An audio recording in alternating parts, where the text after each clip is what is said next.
Welcome to this webinar hosted by the Postsecondary Teaching with Technology Collaborative, where we're really excited to share and explore our newly released self-directed learning instructional model.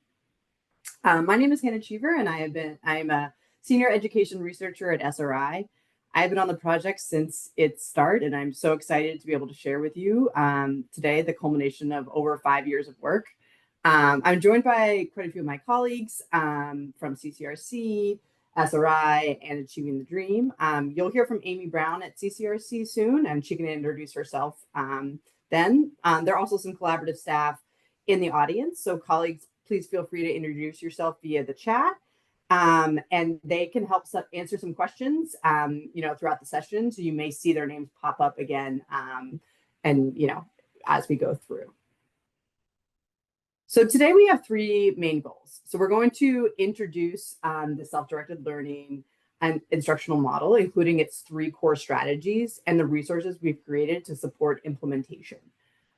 We will review the research and evidence behind the model, both the research and evidence that informed the development of the model, and also our evidence on its impact. And finally, we're going to hear directly from the faculty and the student who implemented the model, and they can share their perspective.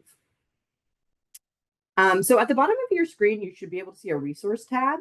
If you click on that, you'll be able to see the two guides that comprise the instructional model in PDF form, as well as a link to our website, which has even more resources and information. So throughout our session, please feel free to put questions into the Q&A and any kind of reflections in the chat. We'll have time for audience Q&A at the end, where we will answer your questions kind of in real time. If we run out of time to answer your specific questions, we will be sharing our contact information at the end, so feel free to reach out to us directly. So what is the Collaborative? The Collaborative is a research and capacity building center funded by the U.S. Department of Education's Institute for Education Sciences. And it's a 5-year center that aimed to study and improve how faculty teach and use technology to help students apply and strengthen self-directed learning skills to increase their success in online STEM courses. So we'll go into more depth in a moment about what we mean by self-directed learning skills. But the Collaborative is a partnership between SRI Education, the Community College Research Center, CCRC, Achieving the Dream, and 9 broad access institutions, which you can see on the screen here. So now we'll turn it over to Amy to describe kind of the what and the why of the self-directed learning in general, as well as our model specifically. Thanks so much, Hannah. My name is Amy Brown. I'm a research associate at the Community College Research Center. And like Hannah, I've been on the project since the beginning. So this is a really exciting time for the project and for us to engage with all of you and share what we've been learning.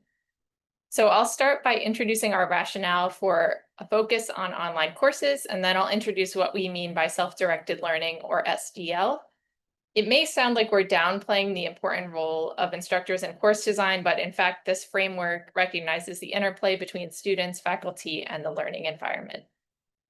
Next slide. So many of you likely have had direct experience with online learning, either as a faculty member, an instructional designer, a student, and you may have experienced the unique challenges of teaching and learning in online and hybrid courses. While these modalities broaden access to higher education, students in these formats frequently report feeling isolated and disengaged. And with less face-to-face contact with faculty and peers, online courses can place greater demands on students to manage their time and their learning processes. Next slide.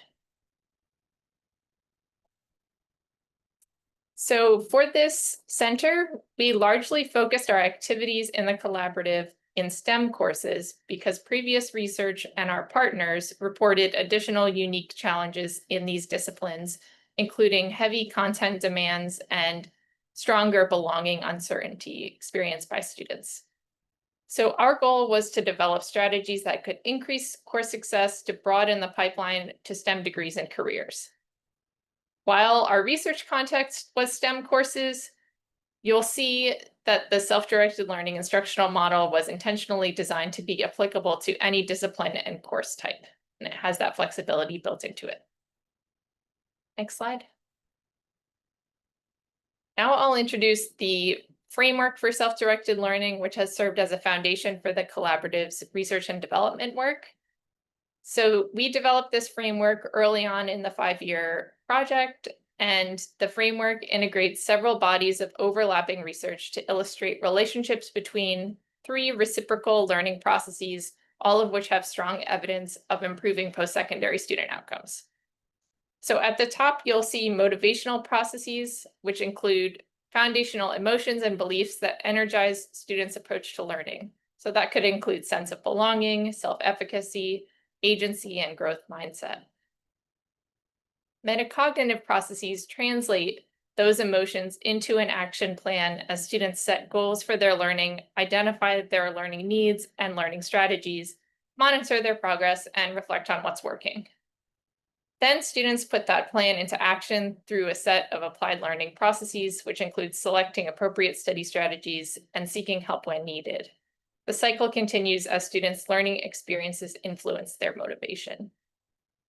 We have a resource in that QR code and on our publications tab in our website that explores the development of this framework in greater detail. Next slide. So now I'll move into what we call the self-directed learning instructional model. So we used this basis of research and the framework that I just described to develop a set of classroom interventions that we call the self-directed learning instructional model. And this was what was just recently released on our website. Next slide. So I really want to start with emphasizing the wide array of partnerships that we were able to develop across the 5 years. So the research team at SRI and CCRC is really grateful for all the insights, efforts, and support that our partners provided to develop and continuously improve this model. We engaged with faculty who co-designed and tested the model, as well as experts at Achieving the Dream who provided critical insights to advance its design, and students who offered feedback over several iterations. Next slide. The self-directed learning instructional model is a set of 3 evidence-based strategies to help college students manage their learning in any content area course. I'll describe the strategies in just a small amount of detail, and then Hannah will describe them in a little more detail, but we encourage you to visit our website for further detail and materials about these strategies. So the first strategy we call SDL videos.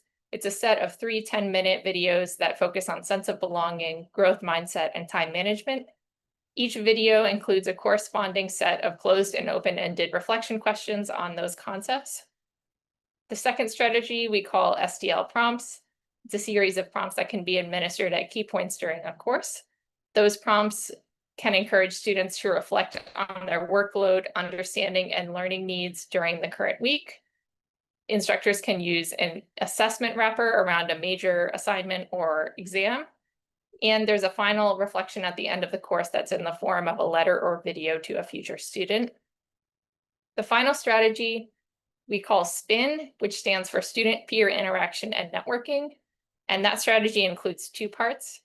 First, instructors use an introductory questionnaire to get to know students in the class and to help them get to know each other. And then students engage in content-related collaborative activities that include a reflection tool. So across all 3 of these strategies, there may be components of them that sound familiar to you, but what we've done here is try to bring them together in an organized fashion and think about the ways that they can be implemented at different time points during the course. Next slide, please. So this visual helps to show how the strategies are designed to reinforce the 3 SDL processes to tackle key challenges in the online learning context. So videos and SPIN help develop a sense of belonging that builds social connections and motivation. Prompts and videos encourage students to plan time for coursework, reflecting on their progress to develop confidence and self-efficacy. And SPIN and prompts encourage students to understand when and how they need to seek help. Those are among some of the ways that they build on self-directed learning processes. There are further ones as well. Next slide. So I'm going to share just in brief, how we got to the point of releasing this self-directed learning instructional model. And there were a series of activities where we were able to use research and practice to inform the design. So we conducted a series of iterative research studies to design and refine the instructional model between 2021 and 2025. And this instructional model is grounded in research and real-world problems of practice, featuring evidence-based strategies designed for online learning, co-developed with faculty, instructional leaders, students, and other experts. In our early phases of research, that work affirmed that these skills are really important for student success in post-secondary settings, and that many students need support to develop these skills. And then the three strategies themselves were adapted from evidence-based interventions that were documented as effective in the literature, and the collaborative worked with co-design partners to adapt them for use in online courses. Next slide. I'm going to share just a couple key findings from our research, and our publications share further findings in greater detail. So first, faculty found the instructional model feasible to implement. So this instructional model is freely available, flexible, and easy to implement. It offers adaptable materials, low effort strategies for faculty and students, and plug and play content that can be used in any LMS, learning management system. The collaborative conducted 3 studies that all included a focus on whether the strategies and model would be feasible to implement. Faculty in the studies taught a range of course types and modalities, including fully asynchronous, hybrid, and varied course lengths ranging from 4-week summer terms to traditional 6-week terms and everything in between. In surveys and interviews with faculty, they reported that for the most part, the strategies were easy to implement. You'll note that SPIN is the outlier here, with only about half of faculty reporting that it was easy to implement. Next slide. Second key finding that we wanted to share is that the self-directed learning strategies are valuable to both instructors and students. So the pilot study that we conducted most recently shows that this model delivers real value. There's high student participation and actionable insights that instructors were able to use to adjust their courses in real time. So they were able to use student responses to inform their understanding of what students were could understand or were having challenges with, and then that informed their teaching moving forward in the term. So in interviews, students reported, students reported that the strategies that may not have been valuable to them personally could be valuable to other students. And nearly 90% of faculty respondents felt that SPIN was valuable, even though it was perceived as the most challenging to implement. Next slide. So I'm going to share our most recent research publication, which is a research brief that shares findings from our pilot study. There were 24 instructors that participated in the pilot study, including the faculty member who's on the panel today. And they came from 4 different community colleges and 1 university. Activities in this pilot study included interviews with faculty and students, as well as administrators, surveys of faculty and students, and an analysis of course outcomes. And the study found that faculty and students perceived the instructional model as valuable and distinct from typical practice in online courses. Next slide. So there are even more research publications that go into these findings with more detail. We have work that shares about the self-directed learning framework and reviews evidence-based self-directed learning interventions, and publications that feature faculty and student experiences, findings from rapid cycle evaluations that preceded the pilot study, and more publications on the way. So we will be sharing them via our listservs, and they will appear on our website in the coming weeks. I'm going to turn it back to Hannah. Great, thank you, Amy. So now we're going to take a little bit of a deeper dive into the instructional model itself and the resources that we've created to support implementation, including a course implementation guide and a campus resource guide. So as a reminder, you can find these using the resource button below, as well as the links that are in the chat as well. So the first resource is the course implementation guide, and this is a resource that's really targeted at faculty to help them plan to implement and actually implement the instructional model in their course. So it includes an overview of the model itself and then detailed instructions for faculty to integrate the strategies into online courses, and includes ready to use text, implementation supports, and optional adaptations for different course lengths and types. Within the course implementation guide, we also include resources to structure when you should implement these strategies, as the activities are best administered during certain parts of the course. So for example, the SPIN questionnaire and those first two videos of the SDL series on that sense of belonging and time management, they work really well at the beginning of the course. It really helps to set the foundation around motivation to support students in building this sense of belonging and community in a class. Throughout the term, the growth mindset video really sets the stage for being resilient in the face of challenges, perhaps the first major assessment, and building their confidence and self-efficacy. The assessment wrapper engages students in metacognitively evaluating their performance and considering different learning strategies to improve their performance. The final message to a future student really serves as a culminating activity, and it supports motivation, specifically growth mindset, for both the students writing the message and those potentially receiving it if faculty share it with future students. And you can see that throughout the course, we have this flexible reinforcement of the SPIN collaborative activities and the reflective prompts.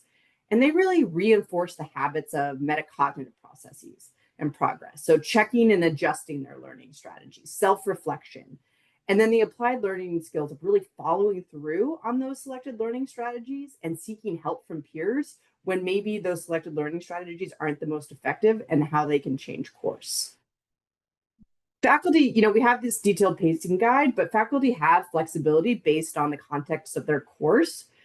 For example, add drop periods or course length. Really, the goal is just to have your students exposed to all of these strategies across the course of a term. The model has been implemented in 4-week, 5-week, and 8-week courses, and other course durations, and faculty can adjust based on their course length. So as I mentioned, we have detailed suggested pacing guides in the course implementation guide, as well as a template planner that you can use to fill in with your specific course kind of content to map out how the strategies align with your course content. And so we have created these strategies as an integrated model, but also you can pick and choose which strategies are most effective that you might want to start with, based off of the needs of your specific students as well. So as a reminder, the first strategy is these 3 SDL videos, each aligned with a specific skill. So it really aims to build students' awareness about proactively developing a sense of belonging to combat that imposter syndrome that is often present in online and often present in online STEM courses. So, and it really builds the understanding of a growth mindset, and that intelligence is not set in stone, so that through challenge and hard work, you can improve that. The other video really focuses on the importance of developing a system for time management. It's not just regular time management, but really understanding how to space out your learning, and, based on an honest assessment of what you know, what time you have available, what you need to know, and what you need to do to learn effectively. So each of the videos are similarly structured. So they're about 10 minutes long, and they have those reflection questions that Amy mentioned at the end.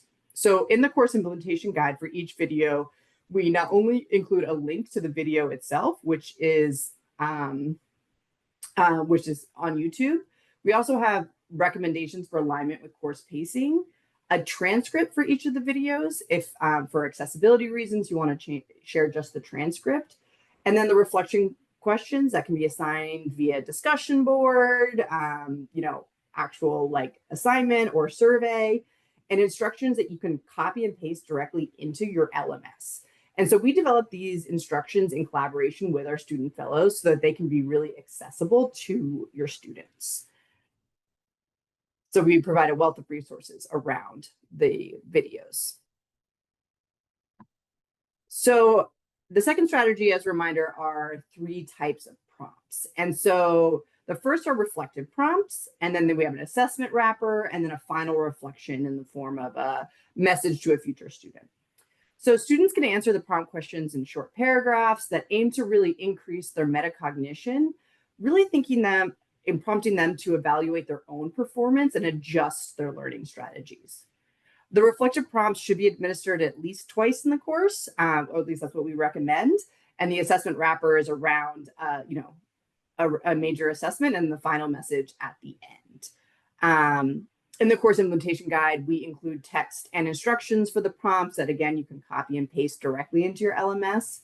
And we also include some guidance around potential customizations or adaptations around the prompts and the specific language in the prompts, so that you can adjust them to meet the specific needs of your students in your course. And we've gathered these from conversations with faculty who have participated in our research. So the final strategy is SPIN, and SPIN has two components, and the course implementation guide provides resources around both. So the first is that introductory questionnaire. And this, asks students to share non-academic information to help get to know each other better, find shared experiences, and promote a kind of feeling that they can bring themselves, their full selves, to a course. So the guide includes a bank of ready-to-use questions that you can, again, copy and paste directly into your LMS. And these are questions like, what are your hobbies? What are your activities? What time of day do you usually do schoolwork? And the guide actually provides examples for how you can use those responses. So for example, faculty can summarize common interests or spotlight a wide range of special talents in the course, but you can also use the questionnaire data to inform instructional activities. So for example, by creating groups based off of, what time do they usually work? If if there's a group of folks that tend to work at Friday evenings, that's the only time they can, maybe you put them in a group together so they can have more opportunity to collaborate. The second part of SPIN are the collaborative activities, and they provide students an opportunity to work with peers in a meaningful shared kind of academic task within the course. And so we know that, assigning group work in online courses is often a challenge. So we have specific examples of activities for online work, as well as kind of guidance on best practices to support how to set up and, have those group activities be successful. So in addition to the actual activities, it also includes a collaboration reflection tool. And this is a tool that students view before they begin working together, and then they actually complete it afterwards so that they can reflect on their work together as a group, not just content related, but also in their kind of group norms and habits. What worked well, what didn't, what can you improve moving forward in other group work? And this also allows them to connect it to an idea of working together in general, which is a skill that students will need beyond just the courses. So again, the guide not only includes the ready-to-use text, but also recommendations for how to design those activities and specific examples of group activities from our research. So the second resource is the campus resource guide, and this really focused on institutional leaders. And this guide has three main parts. So the first is the science behind self-directed learning, and this is really going into more depth around the research and theory behind the strategies and their impact on student learning. There's some tips for college leaders for how to adopt the model into online courses within and across departments. So a little bit more at scale than just one course. And then finally, we have resources for educational developers. So these are practical tools and resources for staff who support professional learning to introduce the faculty to the model. So it includes an introductory workshop for a training session, introducing the model and how to implement it, an optional guide for a PLC for a more intensive and sustained professional learning experience, and 3 additional touch points for faculty to build community and support for integrating the SDL strategies into their courses. So it not only helps actually faculty implement the model, but also provides supports across the course and the term to build a community of faculty who are implementing it so they can learn from each other, figure out best practices together. So as part of the campus resource guide, we have created these two kind of additional slide decks. And the first slide deck is what I mentioned. It's kind of a introductory workshop with supporting materials to give education developers the tools to facilitate a workshop, or it can actually be assigned asynchronously. So if you want to just send it out, people can review the slides and the notes to know how to implement and then integrate the three strategies into their courses. So like I said, it's intended to be used as a full-length hour-long workshop, but it can be adapted for shorter meetings. So there's modular format. So maybe you just do 10 minutes at one session, 10 minutes at another session. So the second slide deck really provides the background, the rationale, and an overview of the model. So these slides are for more institutional leaders to introduce the self-directed learning instructional model and really make the case for its adoption. So it shows like kind of why it's important, how you can implement it into your institution specifically. And so now we're excited to share voices from the fields, which is what I'm sure that you guys are all actually here for. So we want to share, hear from a student and a faculty member who participated in the pilot study and implemented this model. So if I could ask Jay and Nikki to come on video. So just want to say thank you so much for joining us. And Nikki is a pathway coordinator and an associate math professor from Odessa College. And she's joined by a student, Jay Natividad, from Odessa College as well. So we have prepared a few questions for them, but feel free to put your own questions into the Q&A, and we'll have time for audience questions kind of after. And so want to start with a question about, can you really tell us how you use these instructional strategies? We'll start with you, Nikki. Like, how many courses did you use them in? How did you implement them? Kind of what was your experience? Sure. So I was approached to do the pilot about a year ago. And even after 25 years of teaching math, I'm still looking for ways to improve and make my courses better. So I jumped at the chance to do the pilot. It was extremely easy to implement. All the resources were there. It was literally a copy and paste, and to figure out my pacing of it, like you said, the intro would be at the beginning. So once you figured out I figured out how to put it in, I've used it every semester since then. I typically teach 8 courses a semester, 4 in person and 4 online. But the ease of using it was the best thing for me. So I would just copy and paste. It all benefited the students. In the past, I've done different types of discussion boards. I would even, put in review questions as a discussion board. I teach math, but I realized this information was more important and useful for my students long-term than one of my review questions or the other things that I was using. I noticed also that these questions seemed to go a little bit more in depth. I'd always done an intro discussion board, but having students talk a little bit more about themselves, their background, are they working? Do they have kids? Do I have athletes? To me, that helped my web students make better connections, as well as my face-to-face students, better connections with students in the class to realize that they're probably going to take other classes with these students with the same majors. So I really appreciated the little bit more in depth that these questions went.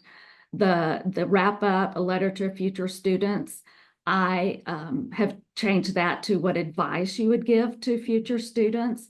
And that tends to be one of my favorite ones to go back and read. And I did a session today for my new online web class, and I brought that up. This is the piece of advice last term students are given to you. So, look at what they said, and hopefully they'll use some of it. But I liked the idea, and it was very easy to implement, and I still use them. Great. Yeah, it's great with the message to a future student or advice to a future student, kind of bring that to your others next course as well. Yeah. Kind of show them, the voices of the students. So, Che, what course or courses did you use the strategies in, and kind of what activities did you engage in? So I first used it with Miss Hanley in her math class. I have carried it into like other courses that I've taken since taking her class. Um, there was a prompt and it was something along the lines of what do you feel like you mastered this week and what do you feel like you need a little bit more help with? And I feel like that really helped me to manage my time and kind of like plan my week to know, okay, I'm already doing pretty good on this. I don't need to focus that much on this, but this other idea needs a lot more work. So I can plan accordingly and maybe not procrastinate so much, you know? Yes, I think we all struggle with procrastination. Shay, I'm gonna follow up with another question. Just curious, did you take any online courses before this math course with Miss Handley? Before, and then also, how was the online course experience different when you were using these strategies versus before? Well, I had not taken a class in years. And then I had jumped right back into school and I was with Miss Hanley. And I think that actually helped me a lot because I was jumping right back into it and I wasn't used to being in school anymore. So having these resources to help me and these strategies, like it helped me so much to set my goals and actually reach them. So I had taken a class, an online course where I was just a hot mess in there. I was not really, I wasn't planning accordingly. I was kind of just all over the place. And so looking back on that course, what I've learned from this, it would have helped so much in that class because it really does help you manage your time better and you can actually plan your tasks accordingly and make sure that you're getting your things done. Yeah, that makes a lot of sense. Nikki, I just wanted to ask how things changed in your courses when you started using the strategies, and you touched on this a little bit, and I'm wondering if you saw any short-term or long-term changes for students or for your own experience as an instructor. I think the biggest impact was what it made on the students and how it was going to help the rest of their college classes. As one of my final discussion boards, it's, what did you like the best about the class? What would you change? And what's your advice to future students? And a lot of them liked getting the strategies, learning how to manage their time, a little bit more information on meeting people in the class, learning how to study, doing the pre-assessment instead of just asking students, how did you study? How do you plan to study? It gives a lot of prompts, and I could tweak it to match what we have here at Odessa College.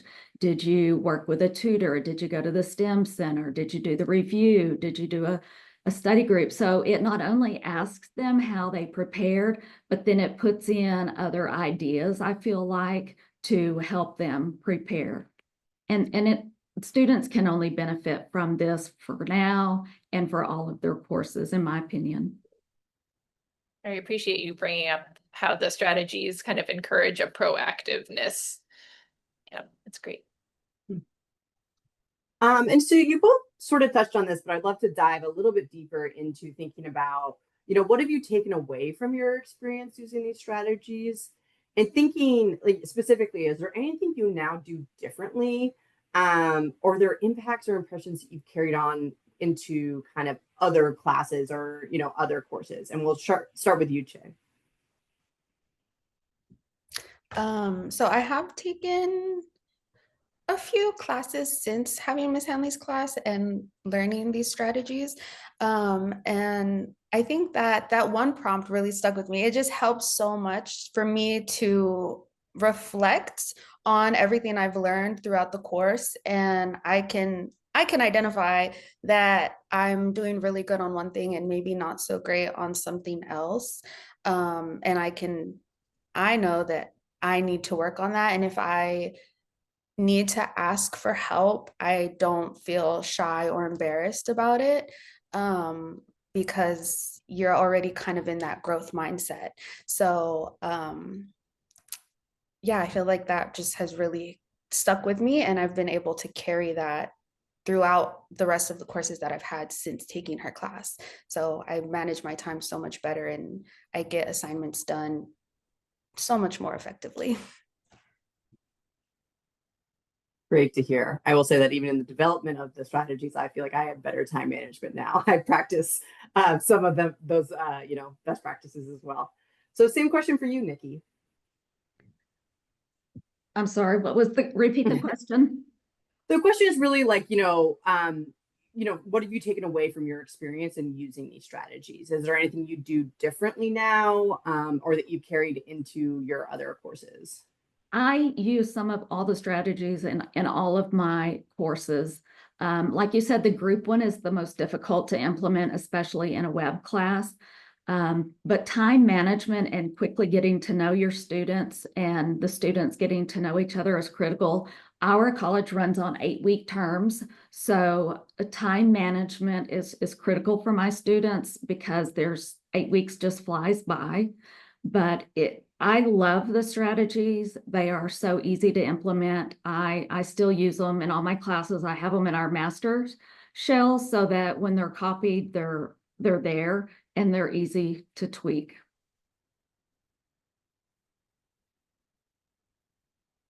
Great. So in somewhat of the spirit of the message for the future student, I'm curious what recommendations you might have for others, both students and instructors who might consider using these strategies. So Shay, is there anything that you learned using these strategies that you would want to communicate to other students for them to know or maybe do differently when they're taking courses online? Um, I think different things work for different people, of course. So that one really stuck with me, and I'm sure that some of the other ones stuck with other people. So I feel like they're all kind of important and they can all work for somebody different. I think you kind of have to know your crowd, right? So they have to be like open to wanting it. But just putting the opportunity out there for them to take it, I think is like the first step, sort of. So again, the time management and being able to like reflect and everything like that, I think that is something that I would heavily push out to future students, and even to other or to educators, to kind of plant that seed and let them kind of take it and run with it. Like, you know what, maybe evaluate what you've got going on, and then you can understand like, okay, I can do this and I can do that, and it makes such a big difference. Thanks so much. Nikki, do you have any advice or recommendations for faculty who might be looking to improve engagement or student skills in their online courses? Well, I would recommend try it. You're not hurting anybody. You're not hurting anything. These strategies will only help your students. If it doesn't reach every student, just helping a small group is better than not helping them at all. But like Shay said, some people need more help with their time management skills. Some people need more help, or some students need more help with their pre-assessment, getting ready for a test. Post-assessment, think about, how you did on the test. Do we need to reevaluate how you prepared before the test, instead of doing the same thing over and over again and expecting different results? But I just don't understand why you wouldn't try some of these, because like I said, they are very easy. It is copy and paste, and your students in the end will truly appreciate the knowledge they gain from it. Thank you, Nikki and Shay, for sharing. We're going to turn now to questions that folks are submitting using the Q&A function. So if you would like to submit a question regarding anything we've discussed today, please do so now using the Q&A button at the bottom of the Zoom window.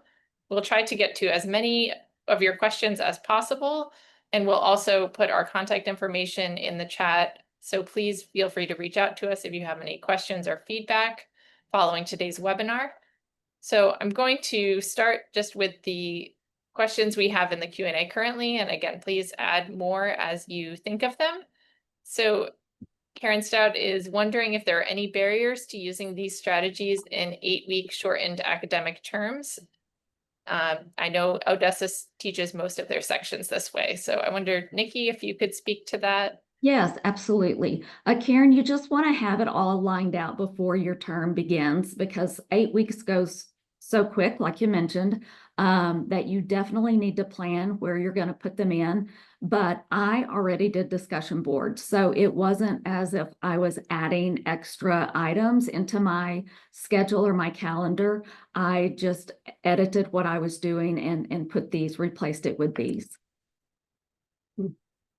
Yeah, and I think there's also inherent flexibility in the model itself. If you can only do the reflective prompts one time in an 8-week course as opposed to twice, we allow for a lot of flexibility in the model itself. And Shay, I actually have a question for you. You mentioned, really knowing your students and like getting them on board. So like kind of what advice do you have for faculty for how to incentivize their students to engage with this? I mean, I think you were like, this will build your metacognitive skills. I mean, students won't be like, let's go. So kind of how do you, how would you suggest framing these strategies? I got really lucky with who my professor was, because she is just so loud in the best way possible. She has made, Miss Hanley teaches math class. I am not good at math, and the subject can be interchangeable, whatever class for whatever student you have, but I was not going into her class looking forward to what I was about to learn, but she made it so fun and so interesting, and she made lots of like little jokes and stuff like that, and things that still stick with me now, that I've had her class already so long ago, but I still think about these like silly little math jokes, but they helped me and they worked and they got me through her class. So I think just like making it fun, making it engaging, and having little tips and little tricks that kind of will linger in the back of your student's mind, whether they want it to or not, but they're going to think about it like a year from now and be like, oh, I remember when my math teacher said something about a dog, like just make it fun, make it interesting, and it's going to stick. Great. Nikki, I'm going to follow up with a related question about engagement, and then we'll jump back to the questions in the Q&A. So wondering about the pros and cons that you're seeing in terms of implementing the strategies using discussion boards versus assignments that students have to complete, or other methods you might be using. I predominantly use them as discussion boards, and I have my students reply to my prompt, and they have to also reply to classmates, with multiple sentence answers. So it wasn't very time consuming on my end or the student's end, really, in my opinion. So it was easy to do that. The growth mindset, I did that one as a journal, so it would just be between the student and I instead of this discussion board. Some of the others, I think, lend themselves to the discussion board so everybody can get to know everybody's information, but those I did as a journal. And I see the question from Louise about using some of the strategies gave you new insights. It did. The time management is probably the biggest one. Students come into our classes really not being used to the 8-week format, and a lot of our students work, so that it's really important that they learn how to manage their time so that they can be successful and on top of their game. Kind of a follow-up question for you, Nikki, on that as well, in terms of, how can you speak to kind of the insight into your students that you're getting from these strategies that you wouldn't normally have? So you're getting like a wealth of information from your students about kind of their learning processes, their plans, Did you feel like that was helpful? You know, Oh, definitely. You know, you're used to students giving you excuses. You get the emails all the time, and you're kind of like, okay, here's another one, here's another one. But after you go back and you read their introductory discussion board and you realize, you know, that they are taking care of children, they are taking care of an elderly parent, they're working, and you know, you kind of feel more connected to them. And I try to have a relationship that my students are honest with me and I'm honest with them. So that to me really helps know my students and be able to understand where they're coming from. I'm gonna bring up the question that Karen asked about efforts at Odessa to help more faculty gain access to these resources to use them beyond the pilot. And I know Brian Jones, who's an administrator at Odessa, did give a response about the instructional leadership team working on utilizing these strategies beyond the pilot and also in the workforce CTE programs. I didn't know, Nikki, if you had anything to add about what the use of the strategies has looked like at the college among any of your colleagues that you might be aware of. And then, yep, go ahead. We had several people across disciplines do the pilot. So a lot of different departments have been exposed to it, and we're going to continue to do more training on those probably this fall semester as well. Hannah, I just wanted to ask a similar question to you if you had anything to share about kind of across the various research studies, what you've observed in terms of faculty using the strategies across multiple terms, or what might change between the first time they use it versus using it in subsequent terms. yeah, I mean, I feel like we've had a lot of faculty who, you know, have participated in multiple semesters. So, which is, we always take as a good sign. And I think that you learn more about kind of your students for your specific course. So even if, you know, the introductory questionnaire might seem redundant between multiple courses, you're still learning more about the students in your specific course and building the community within that course as well. And a lot of the, you know, the prompts are often kind of, you know, just best practices to self-reflect throughout a course. So even, you know, it's good best practice to have students reflect on that every week, regardless of the course. So across all the courses. So it definitely is a value add to have kind of the community, both for students to feel like they have a sense of community in their own courses, but also for faculty to learn from each other. I feel like we found a lot in the research studies that they really, faculty really enjoyed kind of being like, oh, that's how you set up the LMS for the, you know, prompts. Like, can you send me the course shell, and sharing practices. So it was very much a kind of economies of scale once multiple faculty started implementing it.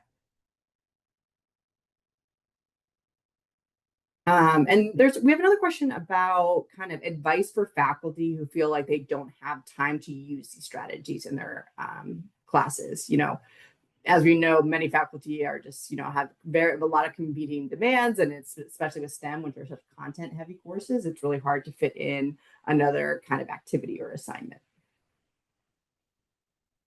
I can answer that one. Like I said, I teach math. In the past, some of my discussion boards were math related. I would assign every student one review problem to work and post explaining how to work it. But I just feel some of these discussion board prompts could easily replace that one. Yes, they were working a review question. They still have to work the review. We're just not making that a discussion board activity. And so to me, it benefits my student more to use this particular discussion board activity. It doesn't take extra time because my students have a discussion board every week. So it's not anything different that I did before this pilot that I'm now doing afterwards as far as extra work. I just replaced one of mine with these. So it's easy to implement if you are willing to switch out a few things. Most people in a web class have some sort of introductory discussion board. So just taking some of their topics in their intro and looking at how you can relate their intro topics to what your student population is, it's easy to mesh those together. And we intentionally designed the strategies to be light lift. And they can be integrated and embedded into the activities that faculty already have in their courses. So, the main shift isn't necessarily adding another assignment, but as Nikki said, it's reframing some of the assignments that you may already do, or adding one extra question to the assignment that you already do to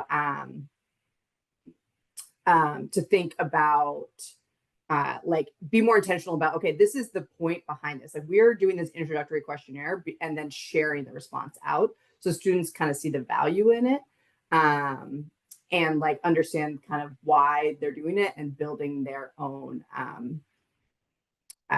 self-directed skills.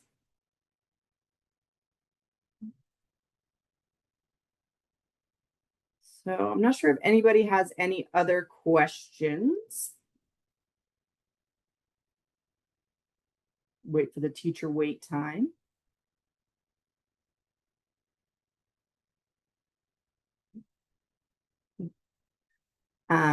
Well, okay, so then thank you all. Thank you, Nikki and Shay, for joining us and sharing your insight.